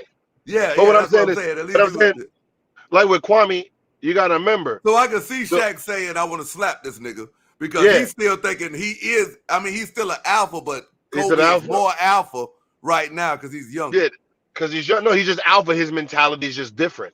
Like if you listen to that shit, he's staying in shape. Like when it comes to Kwame, have you noticed he's never had, like, I know he interviewed Iverson. Have you noticed he didn't interview Iverson? Him and Iverson was at the same hotel. But have you noticed he's never interviewed anybody of substance, like athletes? Because you got to remember, they're bigger than he is, period. He don't like that feeling. He wants to be, you got to remember, Kwame Brown in sports is bottom. Kwame Brown to the people, he's big. That's why he hangs around the people. That's why he, like, I'm going to interview this young DJ. I'm going to interview this. Like, fuck. Like, if you want to really, like, push people up. Interview DJ Khaled. Get DJ Khaled with the little DJ. Yeah. Fuck the nigga who worked. Like, I see, was it the FedEx nigga? Who the fuck got that nigga off the? He keep them crackheads up there just to be up like, there. I'm sitting here like I watched it because what I was afraid of was you have a young kid up there with no filter. Anybody in the back you're letting on. You don't know what they're gonna say to this kid. You right. This can go really bad really quick. You have too many enemies to be trusting of an open panel. You have too many enemies to have an open panel, and you got a kid up there who seemed like a sensible kid, understood what he wanted, understood his goal. Get some DJs up there to give That can him help some him out. advice. Give him some advice. Help him out. Like, that's what you do. Not a nigga who work at Walmart. Like, if that nigga if there's some DJ shit at the Walmart, then okay, I get you. I understand that. But you got a whole bunch of dudes that up there that has nothing to offer. Man, They got nothing to offer that young man. They got nothing to offer that young man. I said the same thing, Gil. I was like, yo, but this man keep a panel for every fucking thing. You want an open panel, ask my people questions. Like, if you want to really embrace and really help the people, you're supposed to be taking your world and bringing them to the new world. You get your NBA people to come on to help out your fan base. You've been to 15,000 clubs, nigga. You know DJs. Get that DJ to tutor this DJ. He probably too drunk. You talking about farming, nigga? Go. There's athletes that farm. Hey, did you ever play with a Hill? Hill has a big old farm in Indiana. Get Hill. Nah, Jordan Hill. Oh, Jordan Hill. Okay. George Hill. Get George Hill. Now you talk to Farmer Nancy. You talk to Sister T. She trying to like that. You get that shit information. On Farmer Nancy. He shit on Farmer, but he got Sister T though. But that's what I say. You get this up here to push down and give these people the knowledge that your other world had. But you don't want to be in this other world because you're so afraid. Because you're little. You're little up there. Shit, you're damn near little in YouTube. If they reverted your account on YouTube, I said that. Bro, if you reverted his account to where his numbers apply, the motherfucker really probably has about 50 to 75 real subs. Looking at his account on how it plays out, because if you take away his viral moment and go back to his page when he had about 2 years ago, he's pushing the same numbers or even more than he is now. It's crazy because 2 or 3 years ago he wasn't getting paid. No, but that's what I'm saying. Like, his reviews are back to the same as they were then. 1,200, 20,000, 18,000, 26,000. He has a 40,000 one in there, but that was just for shooting guns. Shit, he might as well just do that the whole time. That was just a short. Yeah, but he got 40,000 views on that. And he looked crazy doing it. He shot the gun and walked off switching, talking about, I need more practice. Now, but I look at that like I would look at that and say, damn, I got 40,000 on this shit right here. Right, I'd be starting to do a gun page. I'd be nigga, like, man, I'm about to go out there and lay them motherfucking trees out, nigga. Watch this shit, y'all. Nigga, put the motherfucking tractor out there, nigga. Is y'all crazy? Nigga, I be damn. I mentioned like I'm going with the views. The views are saying his views are saying beefing is not it anymore. They're guns. Your fans are over it already. The people are over it. You were getting 100,000, 70,000 live views at a point. You're down to 1,200. That means the content you're speaking, they're not really feeling it anymore. Change the shit up a little bit. At this point, you might as well just do little twisted nigga on YouTube, man. Just at this point, nigga. That's just what I told him. You should have took that wine on and do-lo twist that nigga on live. Bloop bloop bloop bloop bloop. Nigga, pay that nigga 500 to 1,000. Whoop that nigga ass. Yeah. You gonna go viral. Hey, Kwame Brown finally beat the shit out of a nigga. Damn. Nigga, shit, you probably made $5,000 that day on motherfucking subscribers and shit. The same shit. Instead, he called for his brother, his aunt. Hey, somebody get this here. But Gil, I want to talk to you about the playoffs that's going on right now. It's a pretty good playoff. Ja Morant, man. I feel like now, I said it was between John Morant, Anthony Edwards, and LaMelo Ball as far as who was going to take the NBA to the next level. What's my man who hurt in New Orleans? My homeboy, the big boy. Oh, Zion. Zion. He's still in it to me. I don't know what's going on, No, but you know, these every name you said is the future. yes. Right now, I feel like them four is like the LeBron, Carmelo, D Wade, and Bosh. lightweight. Yeah, and Yes. yeah, that way. But even though they're not in the same draft, but what you have is you have like right now, Ja is leading because Ja is still playing. So Ja gets to he's putting up bigger numbers on a bigger stage. Yes. You know what he did last night, 47, 8 and 8. I mean, it just pushes him in another plateau. Like it's like a Derrick Rose AI like type. He might make all team. First team. He might make. I'm pretty sure he'll make third team. Nah, I think he was probably second. Because he was an MVP candidate for a minute, and then he won most improved. Because you got Steph, you got Kyrie. Kyrie played half a season. You have Chris Paul. You have Chris Paul. You got Steph. Chris Paul, Luka. Yeah. Chris Paul, Luka. Steph. Then him. Then you got to go shooting guards. Devin Booker. Depends on if Tatum's going to go to the 3 or the 2. Is LeBron a point guard? Like, yeah. Like that's what I said. He could squeeze second team. You right, three. When you put them names, I still think he had a better year than D Book. Nah.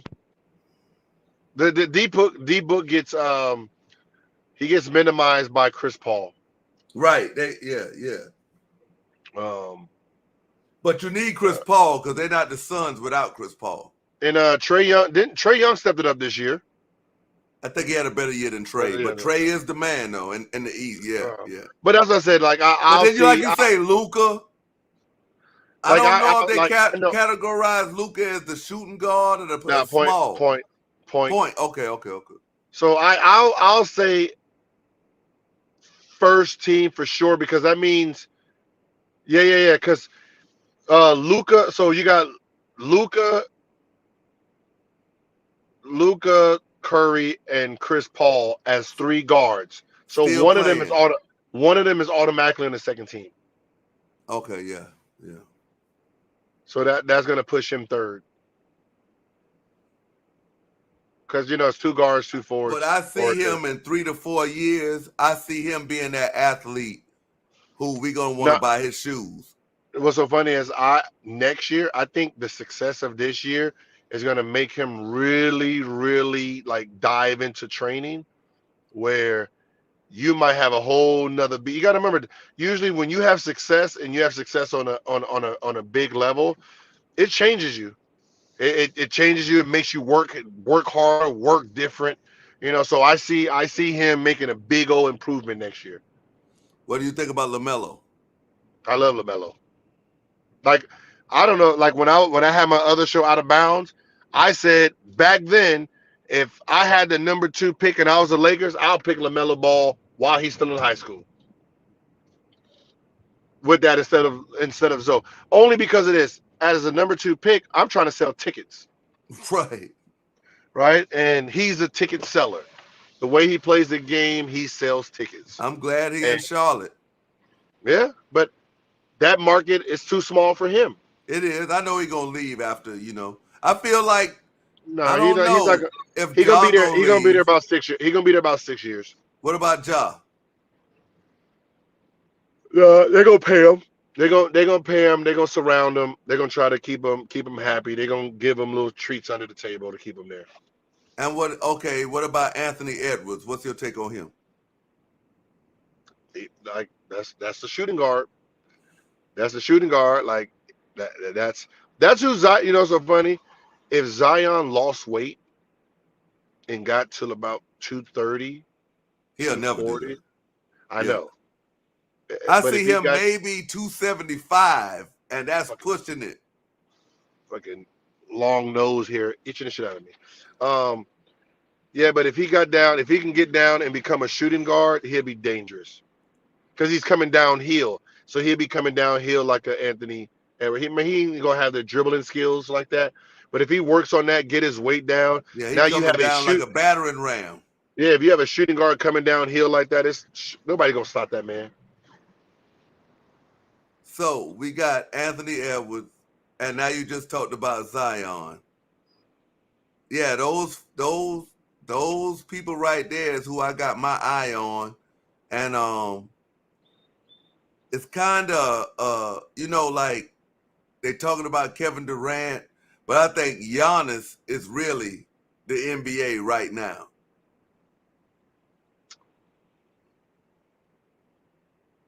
Yeah, it's just we always do whoever's successful in that moment in time.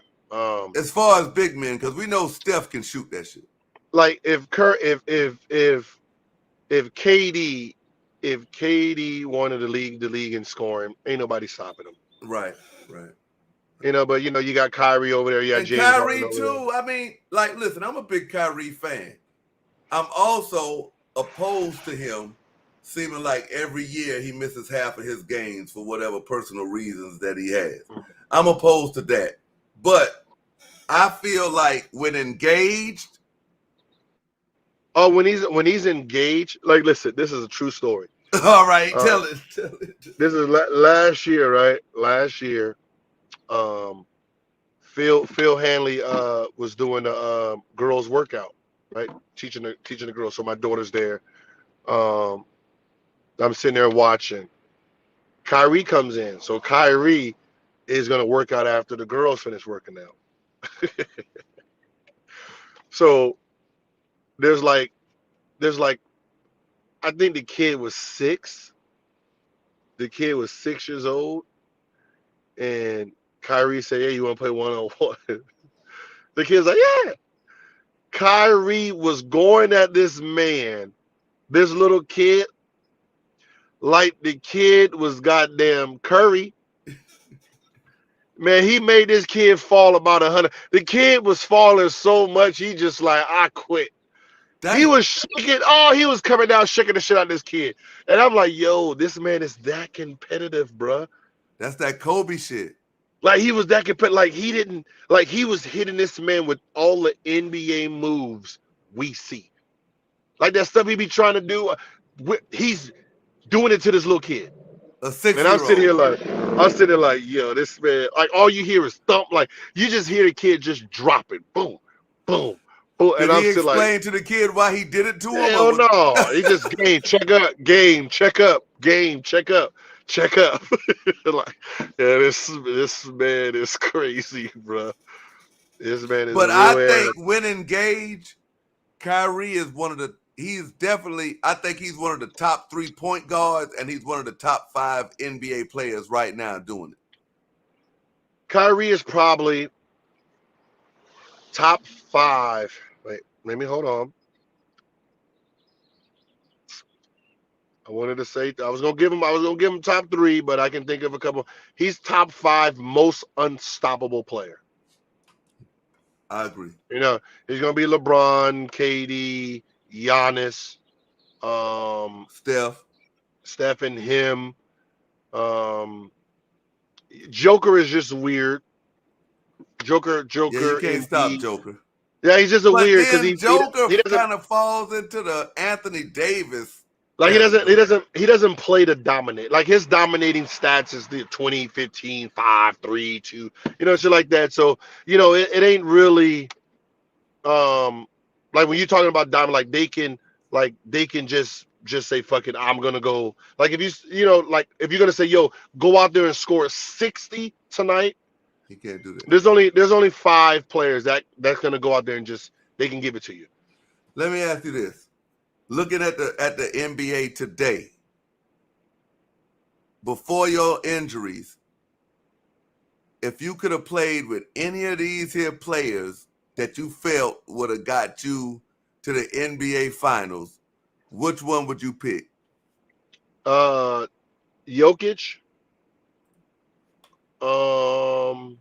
Salute to Tommy in the chat. So I do Jokic. Because that means I don't have to dominate the ball. I can go out without the ball, backdoor, do all that. That's why Murray. And he can pick and pop. Yeah, that's why Murray was scoring all those 50s with Joker on the team, because, you know, Joker, the way he plays the game. Is Murray back yet? Because he had a bad injury. No. Damn. No.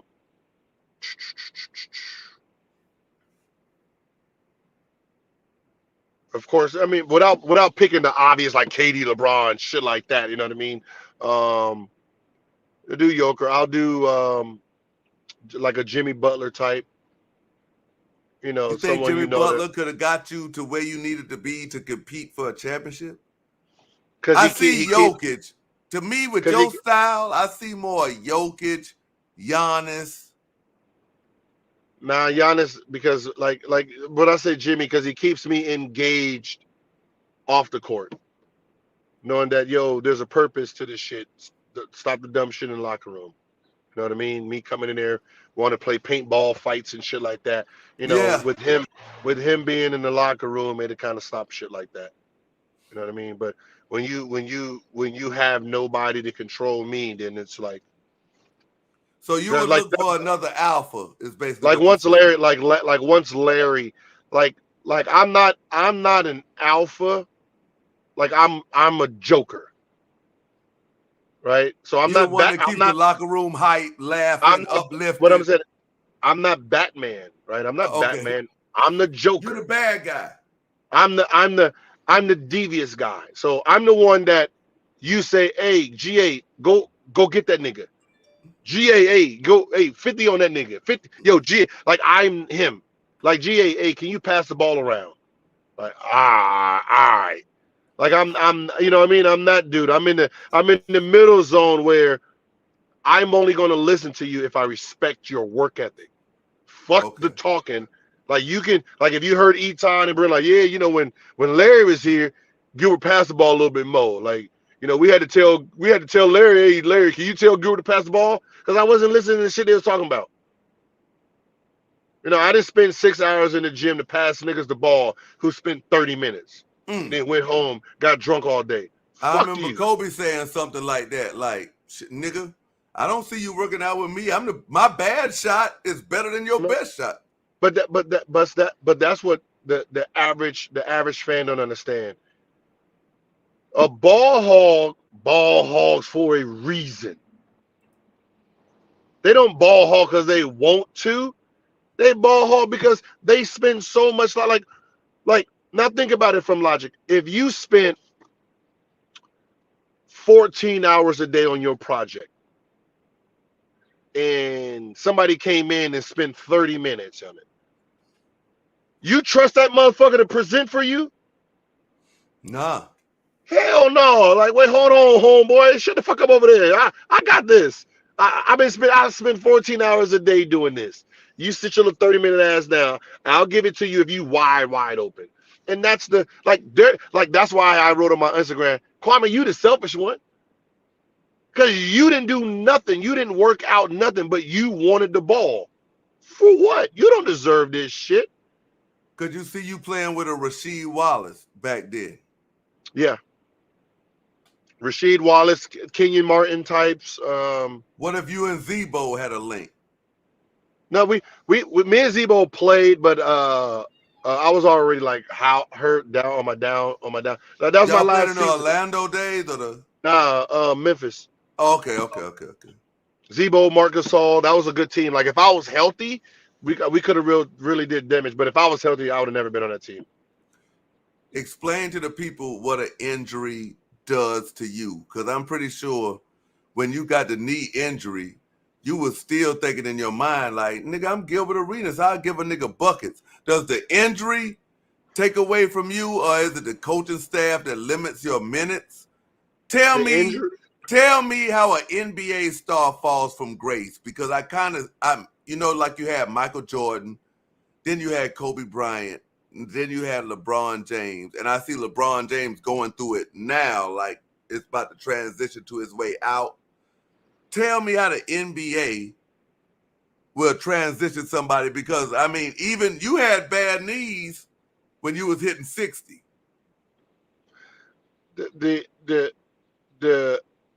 Okay, so an injury it's a mental thing, right? You're mental. Okay, it's like take a brand new piece of paper, ball it up, right? That's your injury. It'll never be straight again. It'll never be straight again. And you know that.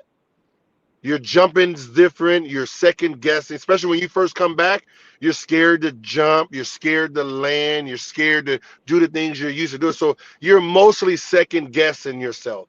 Like, if you really want to know how bad a mental injury is to the mental. Did you actually think that you was gonna get hurt again? Yeah. Yes, and I did. Like you start feeling pain that you never felt. Like, oh shit, you playing against Iverson. Iverson's gonna try to cross you over. Nigga, all of a sudden, oh shit, my knee starts hurting. Nigga, damn, my shit swelled up. Like literally swelled up, like for no reason. Like I'm fine. When I go back to the same city or play against the same player that originally hurt it, my shit hurts. Damn. Like there was this thing that is crazy how it happened. They called themselves Operation, it's funny, Operation Arenas. It was 3 white women from Minnesota. I was their favorite, right? This was in Washington? No, they lived in Minnesota. But when you went to play the Timberwolves, they'd be there. Yeah, with their shirts on. I never noticed. I never noticed the motherfucker. So they came to DC, I guess. That was the day I got hurt. Right? So, rehab, summer comes. We're starting the season back up the following season. So this 2006-07 season. Before the game against the Timberwolves, they were like, oh my God, the last time we seen you, blah, blah, blah, you got injured, bloom, bloom, bloom. We're your biggest friend, bloom, bloom, bloom, Operation Arenas. And I'm like, you were at the last time I got injured? I'm like, oh shit, they're the bad luck. Surely that was my last game. I got hurt. I felt knee pains after that and needed another surgery. Came back, got hurt against Cleveland. They were there. My 3 surgeries in 14 months, they were at all 3 games. So they used to just travel when they was close enough to see you. Yes. but that you see the mental part of it. Yeah. So like even with Derrick Rose, you remember Derrick Rose's Cleveland spaz, basically. What happened was Derrick Rose hurt his ankle, right? Original injury. He hurt his ankle. While he was dealing with his ankle injury, he blew his knee out. When he came back, twisted his ankle, blew his knee out. When he was in Cleveland, what happened? He twisted his ankle. What do you think went through his brain? I'm going to blow my knee out. Oh, shit. I'm going to blow my knee out. I quit. I don't want to play basketball. Because all he thought about was what happens every time he hurts his knee.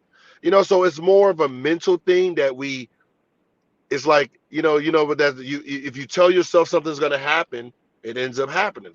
Like motherfuckers who miss free throws, they're sitting up there thinking, don't miss it, don't miss it, don't miss it. You're missing that shit. I used to talk, like after I missed the 2 free throws in Cleveland, at home against Cleveland, I had to do positive reinforcement with myself.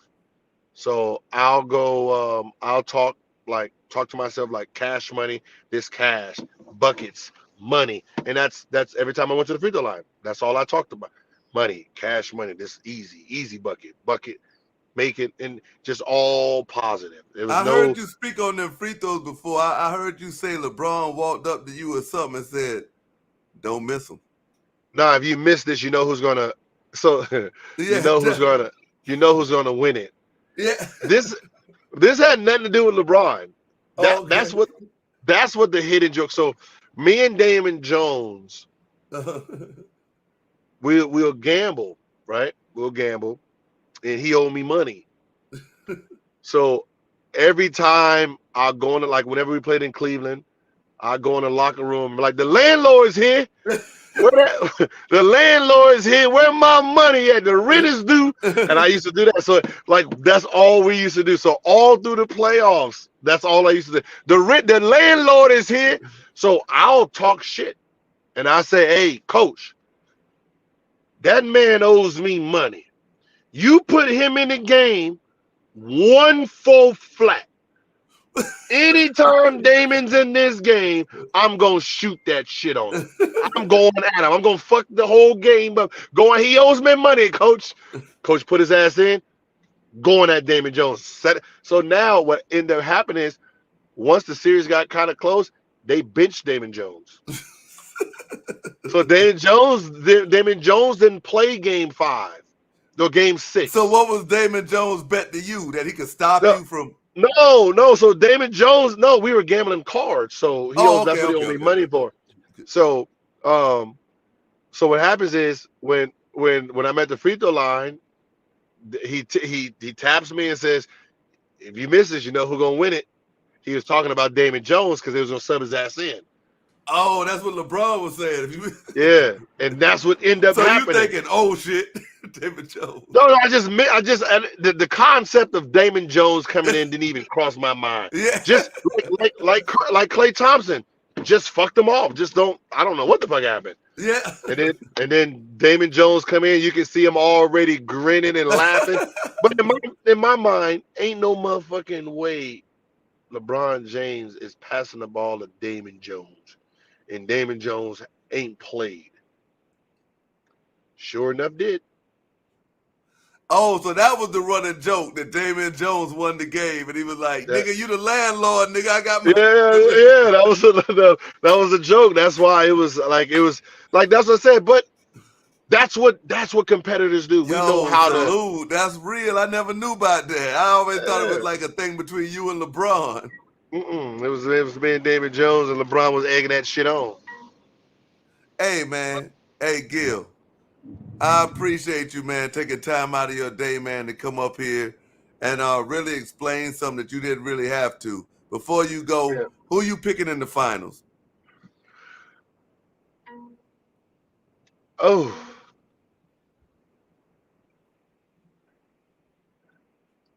You know what? I don't see how Boston get past. I mean, I don't see how Bucks beat Boston in 7-game series without Middleton. But shit, the way Greek plays, shit could happen. But I think if Suns get into the championship, it'll be a Suns championship. You think the Suns can take it off? I think Suns can take it off. I think the NBA owes them motherfucker for the shit they did last year. Well, they owe Chris Paul one anyway. Yeah, that shit was games. They just got to keep that ref away from him. Yeah, that's what I said. That so that the NBA owes that motherfucker some us in that. Man, I appreciate you taking the time out, man, to pull up, man, and show the haters that you can show your face. Yeah, listen, listen. If it's a lie, I'll address it. If it's the truth, hey, oh well. Yeah, I don't, you know what I mean? I don't care about the truth. Like I don't like motherfucker call you immature bastard. Stand on the truth.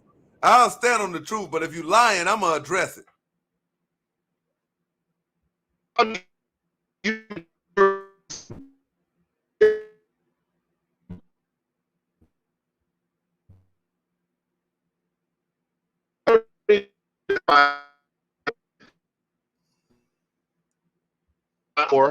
and everybody that's anti Kwame is enemies. I get it. So, you gotta do what you gotta do. But I'm gonna just address the truth in it. I didn't know my mama like that. I didn't know her. So I mean, I can't defend her name because I didn't know her. I was left. I don't owe her nothing. I forgive her because the decision she made worked out in my favor.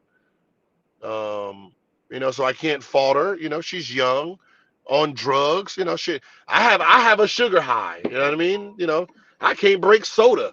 You know what I mean? It's like this is what I'm drinking now. This is how I'm trying to break it. So so let alone hard drugs. I can only imagine what she was going through at 17 years old. So I forgive her, but I was raised by my father. I was so I'm just anyway. glad that you came up there and addressed it. Now it's out there for anybody. It's documented for No, I don't. anybody. Listen. Yeah, I don't have no problem telling my past. Like it's my past. It's my.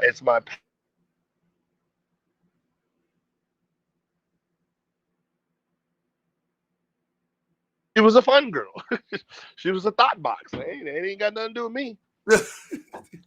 Right? It ain't got nothing to do with me, man. Hey, I appreciate you, Gil. I'm about to get up out of here, man, so I can walk the dog and get ready for the show tonight. Okay, do your thing. Hey, appreciate you, bro. All right. Gilbert Arenas, ladies and gentlemen.